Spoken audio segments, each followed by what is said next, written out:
పవన్ కళ్యాణ్ గారు 17 సంవత్సరాల శ్రమ కామన్ మ్యాన్ ప్రొటెక్షన్ ఫోర్స్ పెట్టినప్పటి నుంచి ప్రజల కోసం పోరాటం చేస్తున్న పవన్ కళ్యాణ్ గారు ఎన్ని కష్టాలు పడ్డారు, ఎన్ని బాధలు పడ్డారు, ఎన్ని మాటలు పడ్డారు మీ అందరికీ తెలుసు. 2019లో ఓడిపోయినా సరే కుంగిపోకుండా మళ్ళీ తిరిగి రాజకీయ రణక్షేత్రంలో ఆయన ముందుకెళ్లారు. పిఠాపురంలో నిలబడినందుకు మీరందరూ కూడా ఎంతో ప్రేమతో ఆయన ఓటేసి గెలిపించారు. మీ అందరికీ హృదయపూర్వకమైన థ్యాంక్స్. మనస్ఫూర్తిగా మీ అందరికీ ప్రేమగా థ్యాంక్స్.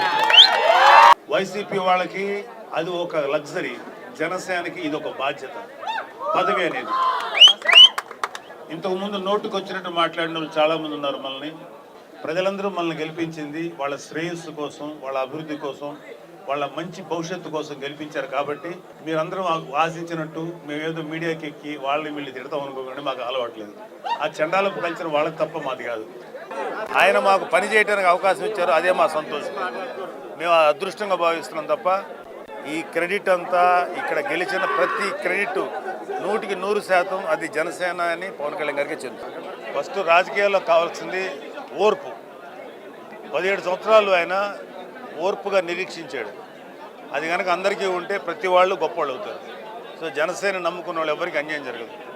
2014 నుంచి ఇంకా అంతకు ముందు నుంచి కూడా ఉన్న ప్రతి ఒక్కళ్ళు ఇప్పుడు దాకా ఉన్న వాళ్ళకి ఖచ్చితంగా మంచి న్యాయం జరుగుతుంది. కాకపోతే ఓర్పుగా ఉండాలి.